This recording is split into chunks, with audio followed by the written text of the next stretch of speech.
My name is Raj Rasasingham. I am the chair of the Advocacy and Global Psychiatry Committee at the Canadian Academy of Child and Adolescent Psychiatry. It gives me great pleasure to welcome you today to our wonderful presentation today that will talk about IACAP and its world and its role in the global harmony and international arena. I'm also the board director for Ontario at the Canadian Academy of Child and Psychiatry, so I want to welcome everyone to our session today. It gives me great pleasure on behalf of the Academy to welcome our speaker and friend of mine and colleague, Dr. Daniel Fung, who is the CEO of the Institute of Mental Health in Singapore. He's also the adjunct associate professor in all of the Singapore medical schools. Dr. Fung is also the president of the International Association of Child and Adolescent Psychiatry and Allied Professions. And he's the president of the College of Psychiatrists in Singapore as well, in terms of the academy. Dr. Fung has co-authored more than 200 peer-reviewed research papers, books, and book chapters. It gives me great pleasure to welcome Dr. Fung to talk today about the pathogenesis and salutogenesis of how IACAP works in global harmony. As I said, it gives me great pleasure to welcome Dr. Daniel Fung to present today. Dr. Fung, go ahead. Thank you, Raj, and it's such a pleasure to see so many familiar faces. I see Katharina here in the audience, who was my supervisor when I spent a year in Toronto about 20 years ago. And even as we remember 9/11, that was just shortly after I returned to Singapore. And there's so much memories for me to think about and to imagine. My son, who was born in Toronto, that the year we left. He's just entered university doing computer science, and so it's a great pleasure to be here. Thank you for the invitation. And today I was asked to give an introduction to IACAPAP and what we do. So I thought I'd take an opportunity to talk a little bit about some of my thoughts about the development of mental health services and where we're going. Some of these thoughts would be in the IACAPAP bulletin that's coming out in a couple of, I hope in a week or two, in the September issue, where you can read about them. Now, I'm told that I have about 30 minutes to talk, and then we'll do some Q&A. So feel free to put anything in the Q&A segment at any time, so that we have a chance to look at the questions as we proceed. Let's see if I can get my slides to work. Are you seeing my slides? I hope you do. Well, yeah, great. Thank you, Raj. And some disclosures here. I thought we should start a little bit with definitions. I think in medicine and in psychiatry in particular, we've been studying pathogenesis, the development of disease or disorder. And of course, now in the middle of the pandemic, it's a good time to talk about, well, what's the pathogenic mechanisms of COVID-19? What are the underlying causes? And if we could control it, could this disease be ameliorated, prevented?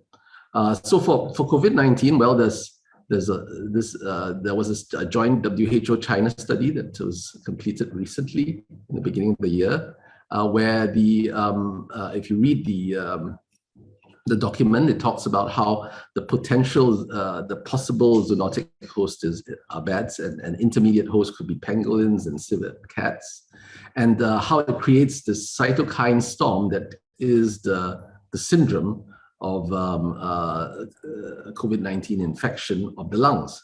Now, this is not the only source of infection. Infection can go to other organ systems as well and cause all kinds of problems linked to this immune response by the body. Now, there's also been talk about how COVID-19 also infections actually also cause an outbreak. A psychological psychopathology. And so pathogenesis is really about how diseases form. And we've been studying this it's very well studied. And most of the science in medicine and psychiatry has been focused on the study of disease. And yet we know that people who are mentally ill or have disease are only a small proportion of the population. Majority of us, at least 80% or more, do not develop mental illnesses in our lifetimes. What is that like? And that's the concept of salutogenesis.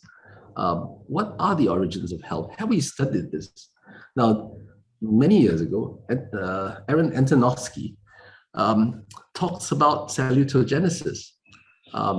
He has passed on, but some of his ideas continue to be important to all of us. And obviously, here not to talk about the theory of salutogenesis, which has been developed over his lifetime. I believe Antonovsky passed away in the 90s. And but people have taken on this positive health approach or positive psychology approach, but perhaps not as much in terms of research as there has been on disease and pathogenesis. In fact, the concept of salutogenesis, if you can summarize it a little bit, is about how there are resources that help individuals as they go through life in their situations and their causes to find a sense of coherence. And that coherence can be in cognitive elements, in behavioral elements, as well as in motivational elements that help us continue to sustain ourselves and move towards health. Perhaps it is time to think a little bit more about this in the youths and in the young people, and which is one of the reasons why I've raised this issue about how we need to find a balance between salutogenesis and orientation in which we have at any one time a little bit of health and a little bit of sickness or illness. That it is a continuum between health, ease, and dis-ease. It is about the history of the person, and there are many salutary factors that are positive and promote health, and that stresses and tension itself may be, well, they could be pathogenic, but they could be neutral and or improving health as well. There's good stress. And the concept is really to teach individuals, or if they don't already have those resources within themselves, to adapt to life. And that illness is a deviant case, that health is the majority. The pathogenic orientation obviously is talking about the balance between the healthy state and the sick or ill state. And it's a dichotomous one. So if you have high blood pressure, you have high blood pressure. If not, you don't have high blood pressure, for example. And it's all about the disease and diagnosis. We look for risk factors. Stress is generally bad. And we search for the magic bullet, whether it's in medications, and very often we confirm hypotheses. Now, does it have to be a versus, or should it be, in fact, a combination of these two orientations for us to understand health? And I suppose with this in mind, right, that health is actually, there are resources, whether it's specific or generalized resources that improve health, and we can promote health, versus illness, where we need to protect health, prevent illness, and the whole healthcare orientation for that we build our services on. Is there too much emphasis on the right side of this diagram and not enough on the left? And should we be asking doctors to spend maybe 80% of their time thinking about the causes of health, and then 20% seeing patients in the clinic? These are questions that we have to ask ourselves because it is important. And as we move towards population health, it's much more important than we imagine. So I'm gonna give us a little short break here with a little video, just to get some ideas going. This is something that I've been doing, working in trying to develop a health literacy, mental health literacy package, which I call Dimensions of Mental Health, as a startup for kids. But I'm happy to share this video with you. Let's learn about the dimensions of mental health. When someone has a mental illness, it means that their brain is not functioning as it is supposed to. We call this a disorder, whereby the brain's chemical and electrical messengers are not working as they should. This causes problems with thinking, feeling, and behaving. Before we go any further, let's go through some definitions. When we talk about mental illnesses, the disease refers to the problem in the brain, while the illness is how a person experiences the disease. Mental illnesses must be diagnosed by a trained health professional and requires evidence-based treatments for them to get better. The risk of someone developing a mental illness in their lifetime is about 1 out of every 5 people. In short, about 20% of the population will develop a mental illness at some point in their lives. Now, let's talk about mental health. According to the World Health Organization, health is defined as a state of complete physical, mental, and social well-being, and not just the absence of disease or infirmity. This means that mental health is about a person's overall well-being, and not just the absence of mental illness. For mental health affects all of us and is present throughout all our lives. Mental health distress and problems happen when we are exposed to stress, especially when the stress is beyond our control, continues for a long time, causes extreme emotions and symptoms, and interferes with our social, vocational, or physical aspects of our daily life. This means that when we are faced with the stresses of daily life, our brain is expected to react in a usual manner through its internal mechanisms of coping. For example, if we lose something, we may be flustered for a while, but we will manage. We won't need medical treatment for this. On the other hand, mental health problems are more of an issue. For example, when we lose a loved one, the emotional and physical response we experience is part of our brain's response to severe or persistent life problem. We may require additional help, such as through a counselor or a therapist, but we don't really need medical treatment for it. Finally, there is mental sickness. This is what society views of mental illness and often about mental health. This often results in mental health stigma and discrimination because many people hold on to myths and misconceptions about mental illness, such as believing people who are mentally ill are bad or do bad things. So, these are the dimensions of mental health. It's important to have a good understanding of it so that we can improve our mental health and learn to cope with the stress of life. We must also recognize mental illness and understand how these illnesses can be treated. Just like physical illnesses, early treatment leads to recovery and independence. Lastly, we must also not forget to debunk the myths and misconceptions of mental sickness so that we will not perpetuate the stigma of mental illness.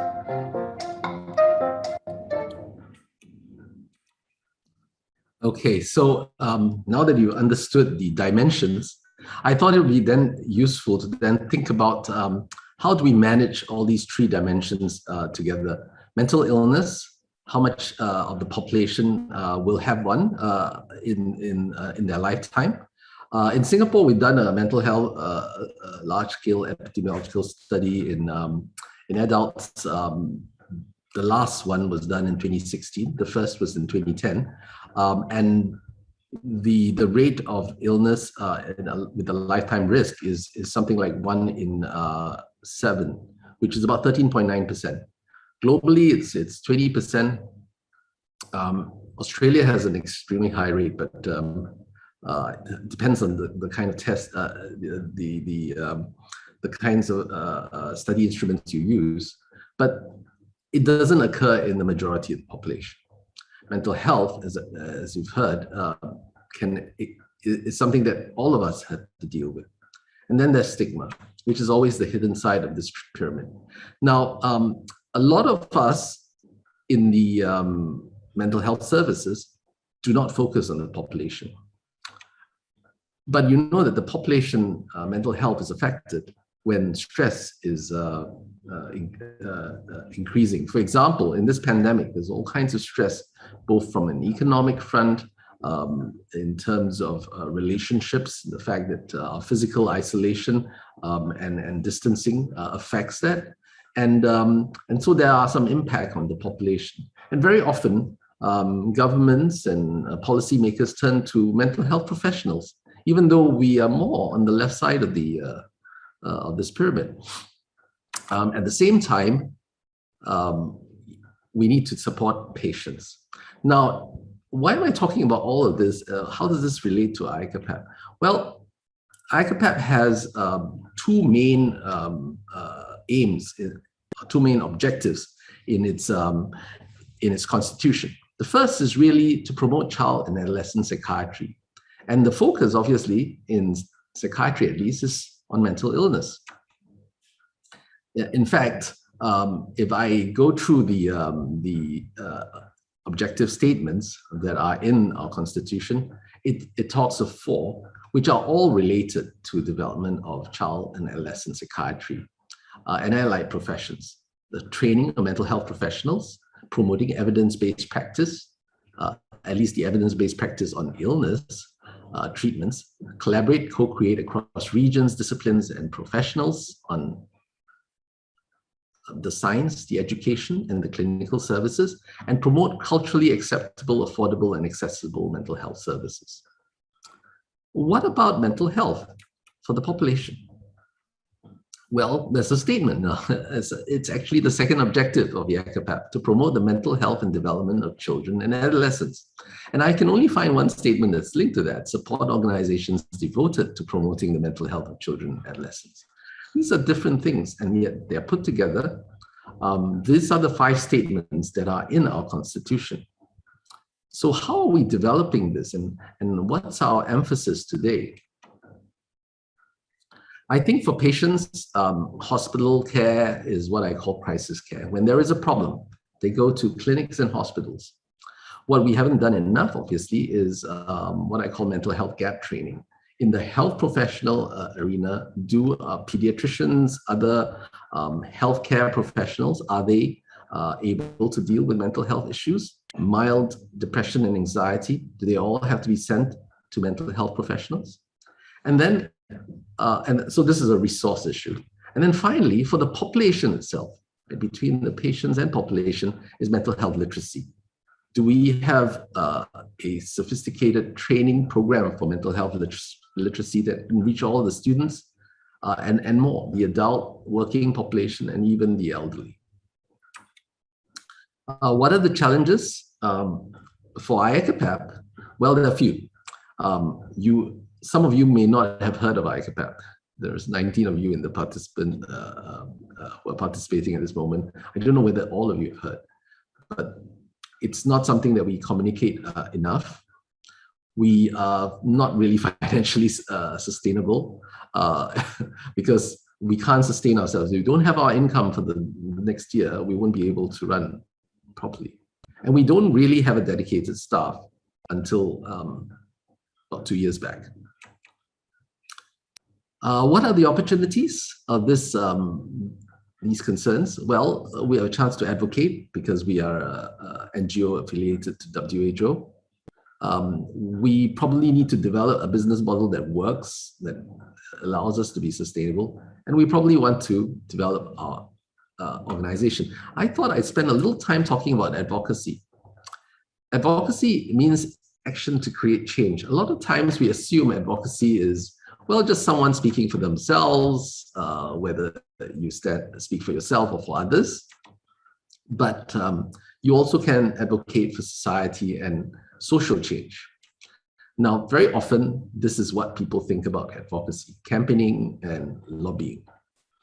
But advocacy is also the research and analysis and networking and alliances. Very much like what we're doing here today. IACAPAP, the Canadian Academy, which is a member association of one of 60 associations who are members of IACAPAP. We can do something for the young person if we choose to do so. The problem is campaigning and lobbying is seen as a rights issue, very popular. We even have a Statue of Liberty in the US. But we certainly don't have a statue of responsibility.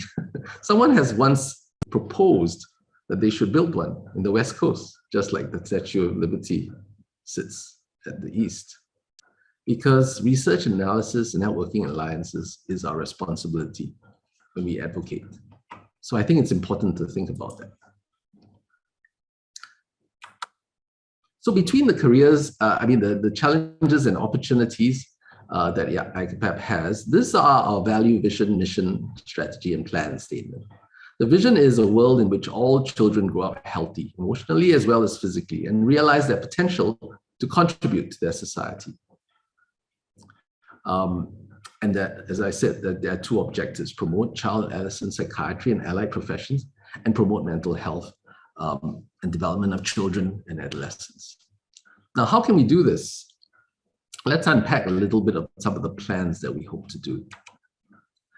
The first really is about developing an organization that is capable of doing what we want to do. Now, on the front, you will see the IACAPAP as an organization. Maybe some of you will think it's a large organization. After all, we link. It is an association of associations. All the continents of the world are connected in one large organization, and we try to disseminate, do all that, promoting child psychiatry, and at the same time trying to improve the mental health of children.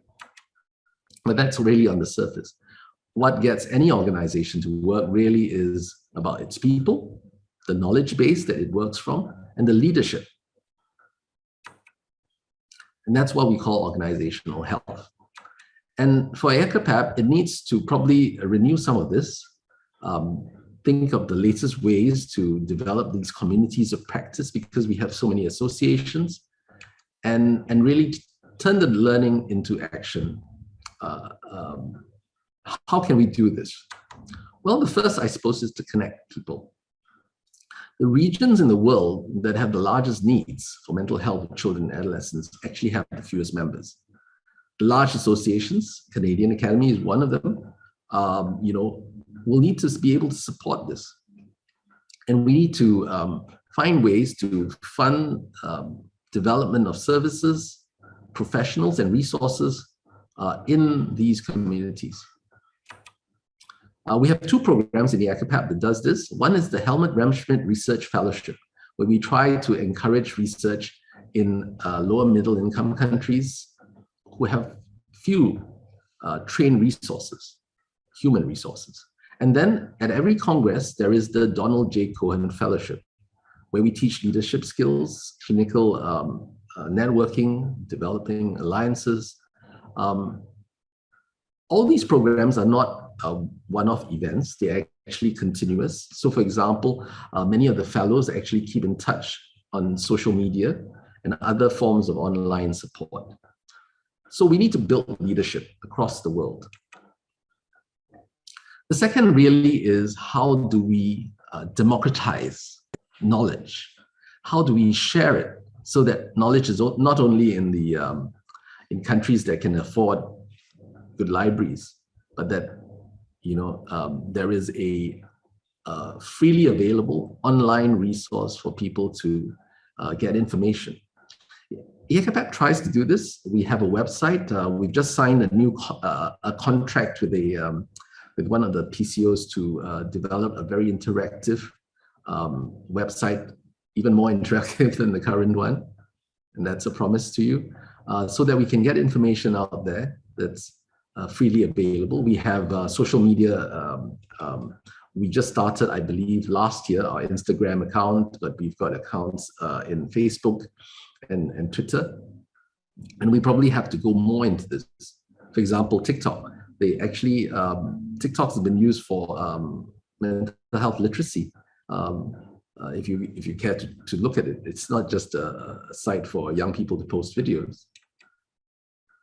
We have this textbook. This is the only textbook that's freely available. You don't have to pay a cent for every chapter that is updated annually, 1 to 2 years. It's named after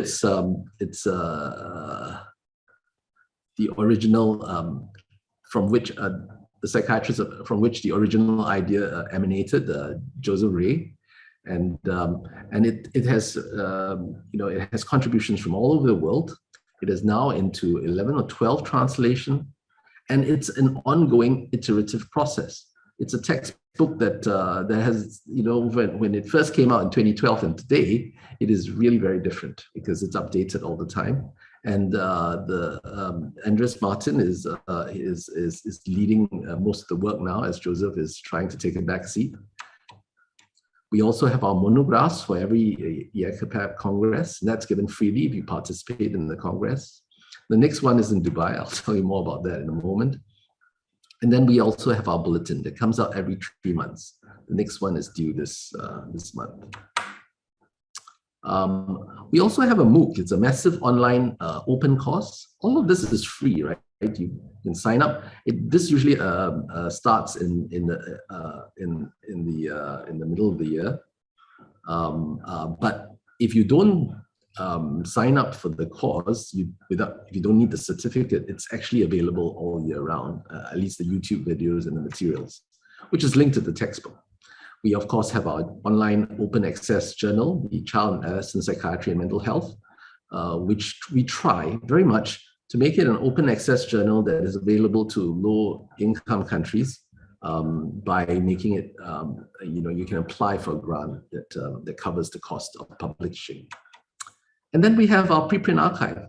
Now, I mean, in this period of the pandemic, the preprints are quite popular and well known. We have had this archive for several years now. It's not as well used as we'd like, but if you are interested and you have materials that do not normally allow for publications, you can place them here so that they can be available online to anyone. And this is on our website. And the new thing that I like to highlight is this Lunch and Learn symposia that we are starting, webinars across the major time zones. I think the first one will be in the European time zone. And it's a online case conference where you can participate and listen to cases from around the world. So watch out for this. Again, it's on. You can register.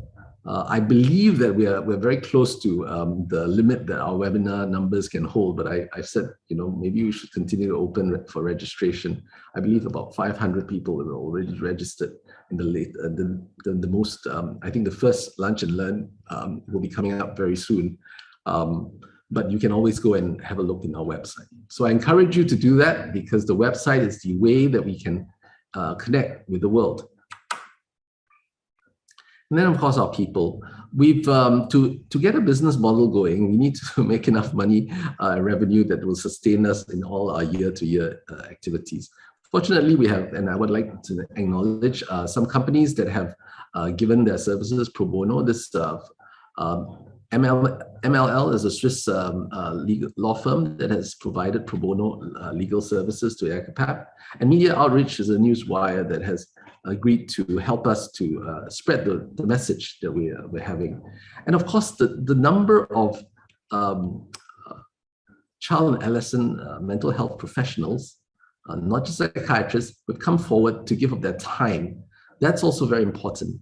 But we always need more.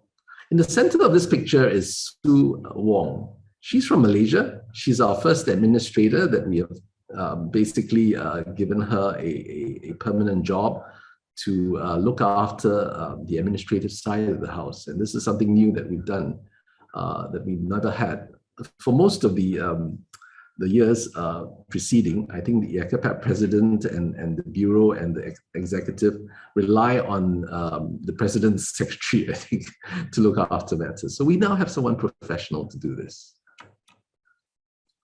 So finally, this is IACAPAP, a world when all children grow up healthy, emotionally, as well as physically, and realize the potential to contribute to the society. I just want to say that it's not the future of IACAPAP that we're looking at.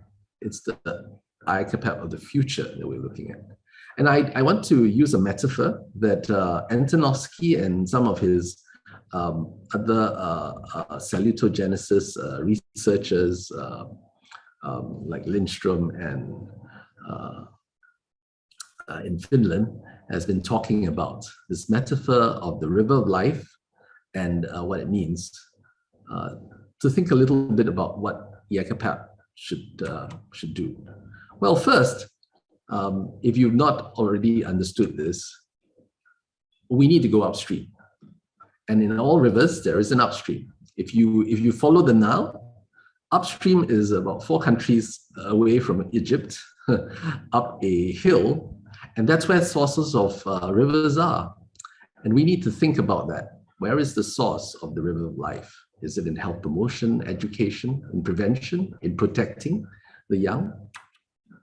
Or is it in services where we are trying to cure mental illnesses, which we know are very often chronic and not necessarily curable in that sense? Are we trying to prevent disease and death and suicide? Because that would be pathogenesis, where salutogenesis is about what about the quality of life and well-being of the children and adolescents of the world? And if happiness is at the one end of the spectrum, at the source, and death and suicide at the other, do we want to keep fishing people out of the water downstream? Or do we want to stop them from falling into the river in the first place? So mental health is upstream, but we know that there's always stress in life, and we cannot avoid it. Stress is not good or bad, it's just there.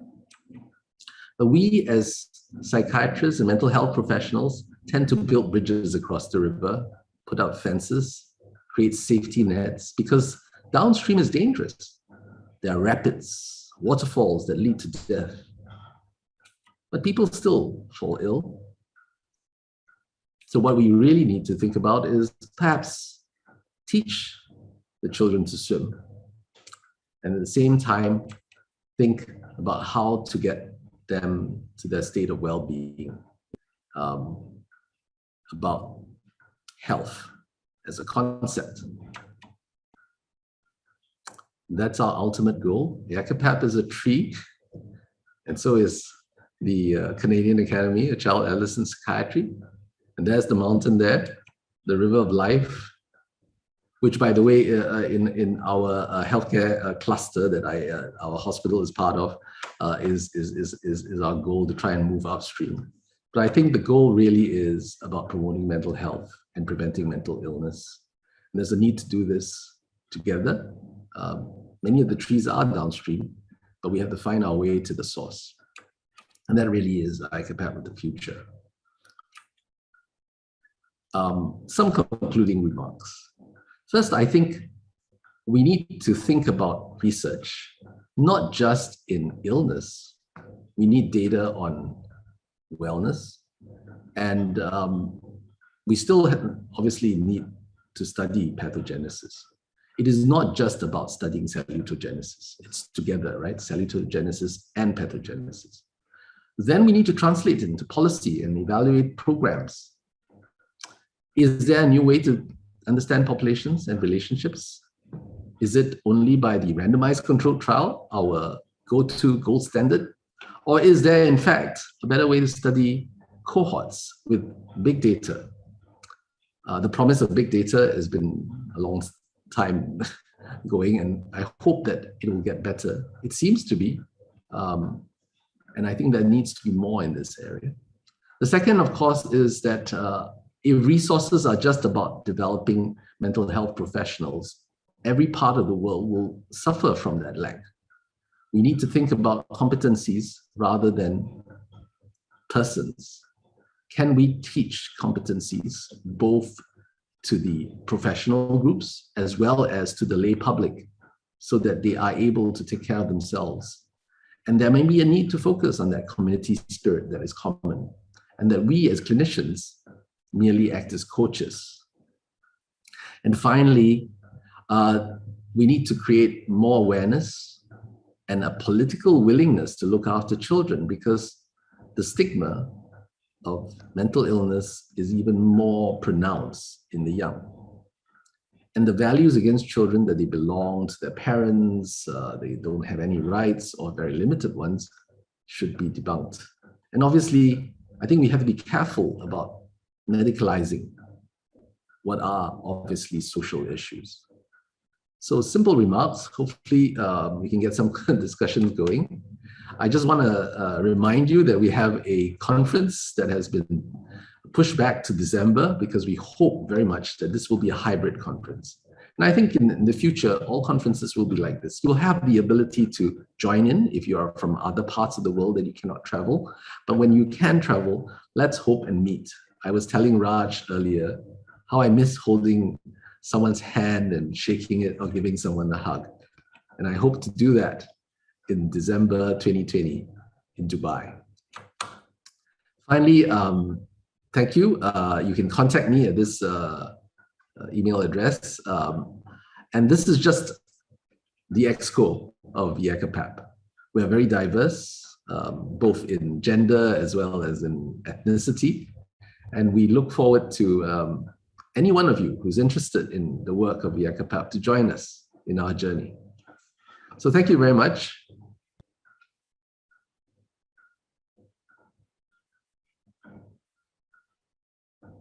Raj, you're muted, Raj. Thank you, Daniel, Dr. Fung. That was a very captivating and thought-provoking conversation and presentation, as well as informative information about IACAPS and its role internationally. So please, in the Q&A session, please continue to put your questions in, and I will try to curate that and ask Dr. Fung your thoughts and ideas. Roasted garlic. Sorry. Sea salt. Sorry. One of the questions that I had here from Dr. Catherine Manassas is, if you can choose one intervention to promote salutogenesis, what would that be? And that's an interesting question, Katharina. Thank you for asking that. If I could choose one, I'd rather not choose one, but if I could choose one, I would think that we need to teach children from very young how to deal with their feelings and their thoughts.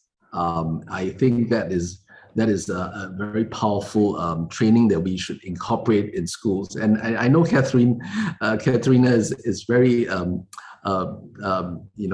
for promoting cognitive behavior therapy, but some of the principles of cognitive behavior therapy should be taught in schools.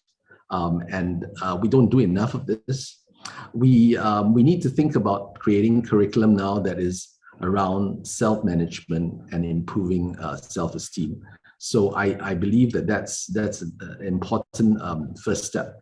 We are on the verge of creating a curriculum now in our schools, starting from primary 1 all the way to secondary school, exactly on this principle, because we think that there is a lot to be done for self-education. And we start with our schools. So yes, I believe that we should take that first step in creating mental health literacy programs, as well as specific skills. We know that CBT or CB, cognitive behavioral principles, are very useful as a salutogenic intervention or mental health promotion intervention. Yeah. Yeah, thanks, Daniel. So there's another interesting question. In light of everything that's going on nowadays, as you know, the pandemic has, there's always a balance between restrictions and promoting healthy well-being of children. One of the questions that one of the audience members asked is, do international associations have a role in advocating for balanced and evidence-based policies when it comes to reducing COVID-19 deaths, at the same time to allow life to go on in a balanced manner for our patients? I don't know what the death rate for children are, but death as a whole for the population is still, I mean, the argument, of course, here is what's the difference between COVID-19 and the flu, right? And there's a lot of discussion around this. I think the key thing is the fatality rate is still higher than for flu, and there is this whole chunk of information about long COVID and its long-term impact that we're not aware of. So today, I think the key is still vaccinations. The medical treatments are just evolving. I'm not sure that we've got a good handle on it. So the evidence is only building up. A lot of stuff is coming out in the preprint archives, which is useful to read. But at least in Singapore, what we've decided to do is to take in that information, take a fairly conservative approach. I'll tell you this: our hospital, which is a 2,000-bedded hospital in Singapore, has had a recent outbreak with the Delta variant, which up till last year, we only had one outbreak. It was brought in by the community. We had about 4 patients that were infected with the original wild strain of the virus, and none of them became seriously ill. Only one had to be transferred out to a medical care facility. We isolated, we controlled the situation. That was in April 2020. This year, a couple of weeks back, actually, I think we're kind of say it's 2 weeks since the last case. We had 14 patients from one staff who probably did not and breached infection control measures, spread it to the patients. We have 3 patients who are in our National Center for Infectious Disease. One of them is on oxygen. He's been there. He seems to be improving, but we're worried. The Delta variant is highly infectious. It does get people into sort of, I think about 700 people in hospital today. About 20 are seriously ill and in the ICU. So we're talking about a 5% rate. So you have to be aware that this is a serious illness. It's not as simple as the flu. And the problem is the vaccines are not 100%. They protect to a certain degree. Some people with vaccinations still become sick. But the lack of vaccination certainly suggests that your chances of developing serious illnesses is there. So that's the evidence base. But that is an iterative evidence base. It's evolving. Now, the same thing with mental health. I mean, with prevention, we're dealing with diseases we've studied very well. And we need to think of ways to contain the illness as much as we can. Can we prevent the adverse childhood experiences? Can we, treat early disease as it develops, for example, in psychosis and schizophrenia? But at the same time, we need to think about the majority. As we study the ill, and we know that there are risk factors for the ill, that's only a small percentage of the majority of young people. How do we promote their health? It's a very different thing. Health promotion is about leading to overall well-being. And what is it that works? There are interventions. None of them have been done at scale. So we need to study this well, and cohort studies. I mean, we are contemplating in Singapore at least, register all the births, because we only have 40,000 births a year. It's a small city, and people are not having children. It's not difficult to follow up 40,000 people with technology. You have an opportunity to understand how health works, and that's where I'm coming from for evidence-based. With this, it makes then sense for us to then go to our policymakers and politicians to say, look, this works. Dr. Fung, relating to this, there was a question asked about, I mean, you spoke about health promotion, you were talking about the right side and the left side of that diagram that you, that was very, eloquently presented. One of the questions we have here is, where do we start to make these changes, I assume with health promotion, et cetera, with curriculum changes, with families, with healthcare professionals? I mean, they're asking where would we target these changes? Where would we start? Well, that's the question I've been asking. It's how do we do this in a coherent, systematic way? Where's the best place to start? It starts at a few places. I think for health promotion, the workplace is a good place to start, and it should start in our hospitals and clinics where we practice. So I would say can I help my hospital and all its staff develop a system in which they feel supported, that in fact our employee value proposition is really about finding meaningful work that is joyful and enjoyable. And that's been the push of the Institute of Healthcare Improvement. How do we find joy in our work so that we don't get stressed out? I mean, if you read the news, it's healthcare professionals are under stress, psychiatrists kill themselves. I mean, this kind of thing is terrible, right? Because we are the very professionals that should be preventing and promoting health. So we start with ourselves at our workplaces. Then if we can translate that, we go to other workplaces and other industries and try and translate some of that. That's one place we can start. The second place probably is in the schools. That is the best ecosystem that develops with the child, and it's an opportunity for you. Firstly, obviously, to prevent or minimize at least adverse childhood experiences. We did a large-scale survey in Singapore as part of our mental health study on adverse childhood experiences. About 40% of people have adverse childhood experiences, at least one. 60%. And those with 3 or more actually develop potentially long-term physical as well as mental health consequences. So those are important. But as we look at adverse childhood experiences, there is a new set of studies that are looking at benevolent childhood experiences. What are the good things that protect children in schools? Well, it starts with like having a teacher that they enjoy, friends, just enjoying going to school. All these factors are potentially important as well. So I think there's that, always trying to find that harmony. I mean, sometimes I don't like to use the word balance. I think harmony is a better word, because balance always, I don't know, actually, you try balancing, it's hard, right?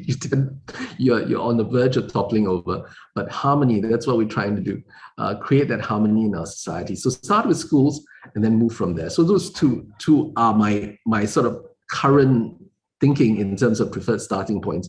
But there might be more. You have to look for, I think, all the low-hanging fruits from what we can do in the sort of population health has been addressed. We need to go and look for the harder stuff. Thank you, Dr. Fung. There's another very interesting question here. The question says, in this regard, in Canada, we're closing schools to avoid COVID spread. Are schools closing in Singapore? Maybe that's the first part. And then I'll go on. The second part was, you spent some time in Canada. What do you think about the cultural aspects and why or why not schools are closing? So it's an interesting question. Actually, in Singapore, we never actually closed schools except during our circuit breaker last year. Was not a good idea, personally. A lot of students didn't like it. And the result of school closure, I think, has increased the mental health concerns, both on the mental health side of the house, and probably those who are already mentally ill, that's worsens somewhat. There are a small proportion that seem to enjoy this. I suppose if you have social anxiety, it would be nice to stay at home, but majority of kids don't like that. So the school closures were somewhat limited, I think for 2 weeks or something like that. And we decided not to close schools anymore. We've started to vaccinate our 12-year-olds and above, but we've not gone below that. They're still waiting for, we have an expert committee that looks at this, and they've been studying the evidence to see if indeed we should go below the 12, like what Israel is doing. We've already announced having a third booster dose of the vaccine. And I think vaccination is probably the way to go forward. And school closure in of itself is not a good idea. In fact, this pandemic, I've looked at the data in terms of cases coming to our clinics. It dipped during the height of the pandemic last year, but it hasn't come down since. The numbers, even as I speak to you, I know our ward, and we have a 20-bedded ward in the hospital, is full. It literally is full. They've started to open what we call hidden beds so that we can accommodate. We have our suicide rate last year has gone up, and it's not abating. So these are some signs that the mental health is being affected, and it is also worrying that those who are mentally ill are not getting to help fast enough, largely from that influx of cases. You can't tease them out, mental illness and mental health, when they come to the services. You need to evaluate, and that takes time. And so our waiting times, which I was very proud to say was within a month, has really grown. It's gone beyond that. And we're thinking about what are the alternatives that we have to do to really meet this almost, I call it a tsunami of concerns with young people. Singapore is a relatively safe place, but about a month and a half ago, we've had a very horrific incident in which a young man, 16 years of age, took an axe to school and hacked one of his 13-year-old schoolmates to death. Well, we're glad we don't have guns, but it's still a very horrific incident. And the underlying background to this is linked to a mental illness, right? I shouldn't say too much because obviously the case hasn't gone to the courts, but yeah, I think that's a concern. So, yeah. Yeah, definitely. There's another comment here, but maybe you want to expand a little bit. Comment was interesting discussion about CBT principles in children. I think you were talking about early sort of health promotion. They mentioned they would go a bit further, help further in that aspect. What are your thoughts on that? Sorry, I missed somehow the sound was stopped. Yeah. So they said, when you had mentioned CBT principles in children, they liked that piece, but they were saying that they would go a bit further to help children recognize their emotions. I mean, would you agree on that would be important for young children? Oh, for sure. I think recognition of emotions in young children is something that should be in the curriculum. I know it's in our health education curriculum for some years because I was partially responsible for helping develop that curriculum. But more needs to be done. It's two ways. I mean, school will teach. You need to do work with families. So I think the interpersonal domain, somehow you need to create that within school systems. How do you do family mental health, for example? How do you help through schools themselves and teaching the students? How do you engage parents? I think that would be quite key because the unfortunate thing is in a health education, it's considered like it is in the curriculum, but it's not an examinable subject. I think that they should make it examinable subject, but that, this is a very Asian thing, right? So in Asia, if it's an examinable subject and your score counts towards important scores within the sort of academic performance, then they're more likely to get the parents interested. And then if parents have to be interested, they have to learn for themselves. So in teaching the children, you actually bring the entire family into this learning, and maybe that's the way forward as well. We do have parent support groups, but it's very often the preaching to the converted, because the parent support groups are all with parents who are very invested in children's education and their well-being. But that's a small group. That's the minority. The majority of parents are the silent ones that don't go to school and you have no contact with them, but they are the ones that we want to reach out to. So I think this is the difficulties that we have with our systems. But I'm hoping that actually this pandemic has brought technology and telehealth into the fore. It's the fact that we're giving this conversation today online via Zoom is testament that we need to develop this further. I actually have been trying to study how I can do a consult better than I can do a face-to-face. How do you do that? What's the technology that's required? I have a camera, right, that I'm trying to see how I can put it in the center screen so that when I'm talking to you, you see me as though I'm looking at you, and there's that connection that's made. Maybe we need to have sensors that would send out to people. Maybe we need augmented reality and virtual reality kind of scenarios where we appear and the experience is as real for someone entering into a teleconsult as it would be a real life one. And then we can then possibly use that technology to do some of this training in an interactive manner.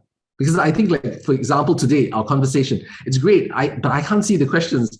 I have to rely on Raj and what you're telling me, and I can't see the people who are speaking. I love to see you, Katharina, but I can't see you. Yeah.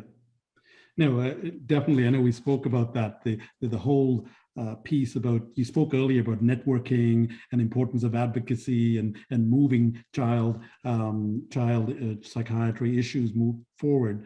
But you know, it makes a good point. Maybe that's how we will end the conversation. And I could keep going. And you know, I wanted to ask you some questions about low resource countries and building capacity. But in the interest of time, I think we've got about 2 minutes left. There's been lots of great feedback about, they really loved your talk, and it's very uplifting and you know, really encouraging. And you know, lots of comments about you know, they're thanking you for your inspiring presentation. So I would be amiss by, I know it's 6:30 or even before that when you came in, Dr. Fang, and I really appreciate that on behalf of the Academy, because I know it's very early, and making the time to talk a little bit about IACAP and just talking about global health in general. I think it really helps us here as we're dealing with the pandemic, but to get that global perspective. So, you know, I really want to thank you for your time, Dr. Fang, and really appreciate you speaking here today. We've got about 1 minute left officially. So if you want to say any last words, please go ahead. Well, all I have to say is I think IACAPAP is nothing without all of you. Your participation, your cooperation, and your you know, sort of support of the work is critical.